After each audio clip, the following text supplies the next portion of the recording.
Hey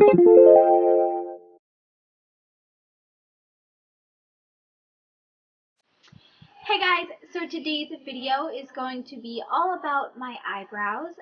As you can see, I have my makeup done, except for my brows, because I'm going to be walking you through how I groom them, how I fill them in, and I'm going to be talking about some of my favorite brow products. I thought that this video would be helpful for those of you who just want to hear about my eyebrows, I guess. I had a couple people request this video, not too many, but I thought it would be a good idea since a lot of times in my tutorials I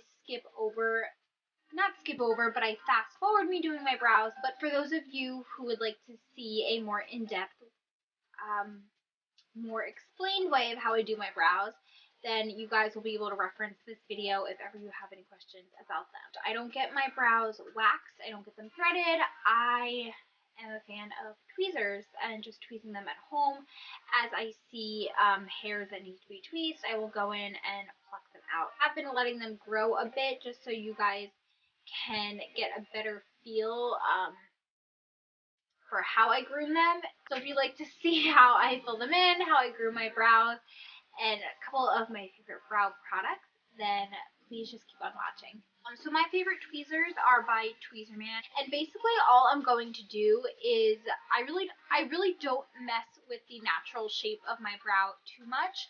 I really only clean up anything underneath here that doesn't go along with how I fill them in. So I just go through and just pluck the hairs that don't belong. Now this is going to be the easiest when you first get out of the shower. The steam from the shower will loosen the hair follicle a bit, and it'll be easier to remove the hair. That's a little tip for those of you who think that plucking really hurts.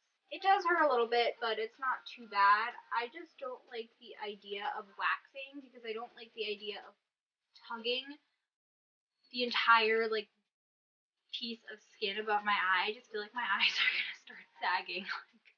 I don't know, rapidly if I keep doing that. So I'm just gonna go through and pluck all the little hairs that don't need to be here, that don't fit, and that are just obviously out of place. I don't like to tweeze them too thin. I do like to keep most of the shape, so I try to keep as many of the hairs as I can. So I'm gonna go ahead and just pluck this side, and then I will show you kind of how I go through and trim the actual length of the hair, because my eyebrows, not only the hair itself is super thick, but they grow really long and they get really unruly.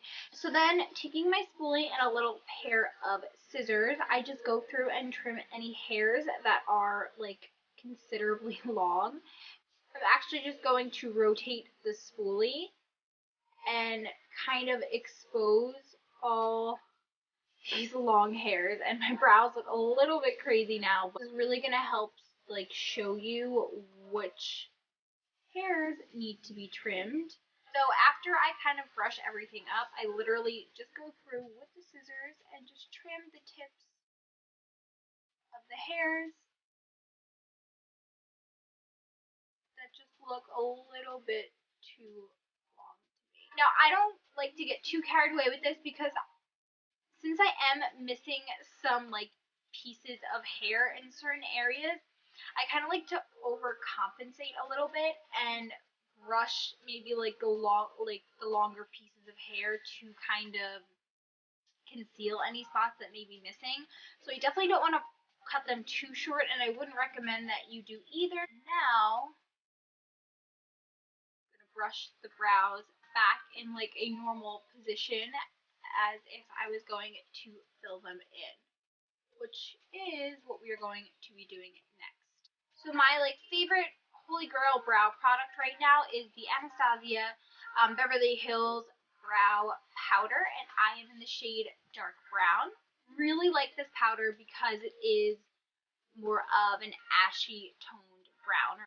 A lot of brow products tend to pull very warm on me, and as you can see, my roots or my natural hair color is a very ashy tone, so I feel like this works perfectly for me. The powder is amazing. It like stays on all day. But I do have some other products that I will show you guys that I really also like. But this is what I'm going to be using to fill in my brows for this video. So the way I start filling in my brows is I always start with the inner part first. I know a ton of you guys have probably heard this before, but you want your brows to start in line with your nose. You want the arch to be about where the pupil of your eye ends. You want your eyebrow to end if you draw a straight line or a diagonal line from your nose. So that is the kind of shape that I try to follow. It's definitely not exact. So what I do is I grab the lighter shade first on the brush, and I always start by filling in underneath. So I'll just go ahead and draw a really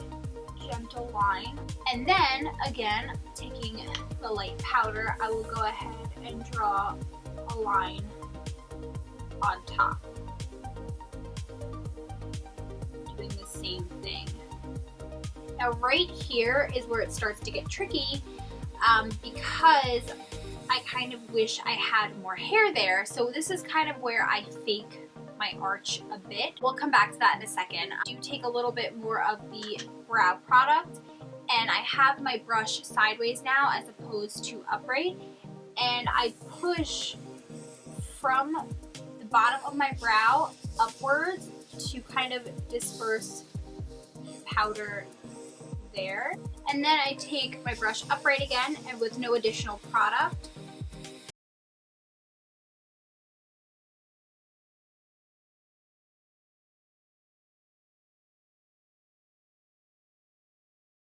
brush with the spoolie just to blend everything out a bit more.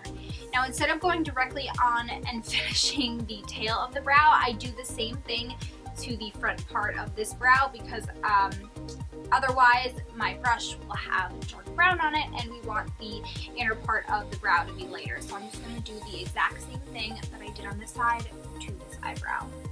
Okay, so now that the inner parts of both brows are done, I'm going to take the same brush and just dip into the darker brown color, and I'm going to work on creating more of an arch and just kind of playing with the shape a bit more.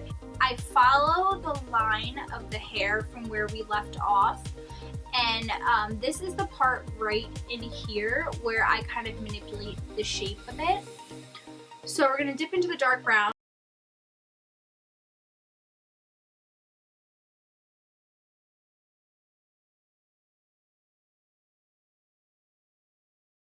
Over arch like that way.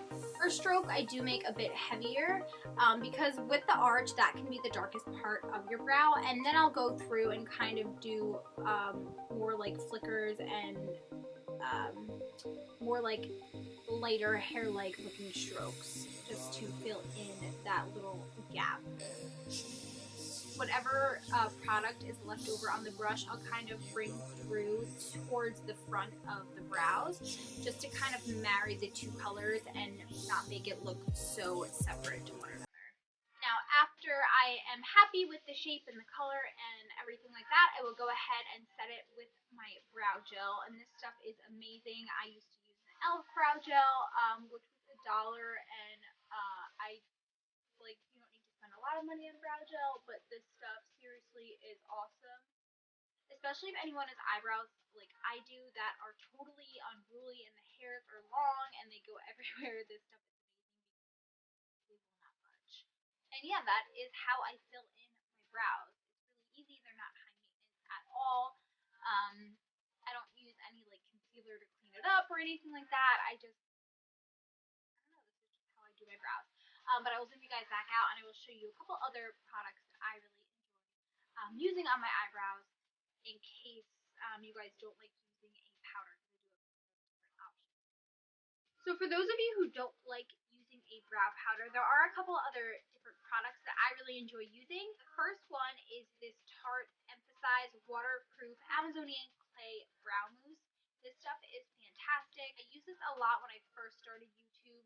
This is great, especially for the summertime, because it will not budge. This is similar to a powder in the fact that you're going to need to use a brush to apply it. It glides on really easily. It is pigmented. It stays all day. It is waterproof like it says. Next For those of you who really like pencils, I have two here that I absolutely love. The first one you guys have heard me speak a lot about, especially in some older videos, and this is my MAC eyebrow pencil. This is in the shade Spiked. The biggest pro to this product is the fact that the tip is so fine. You really get nice strokes that really do mimic hair. It is a little bit harder than the other pencil, which is the Arched Longwear brow pencil. This is softer, so you don't have to press as hard. This is going to give you the appearance of softer brows. This is going to be a little bit stronger, but not as intense as the Brow Loose. M1 is a little bit lighter, and I purposely got this one in a lighter shade because this I use on days where I'm not really wearing any makeup, and I still want my brows to look put together, and I still want them to be filled in and just really defined looking. So guys, I hope this was somewhat helpful. Like I said, I really don't do much with my brows, but I did want to have a separate video that you guys can refer to. So yes, so that is basically it. I hope you guys enjoyed this video. I hope you found it helpful. And if you have any other video requests, leave them down below like always.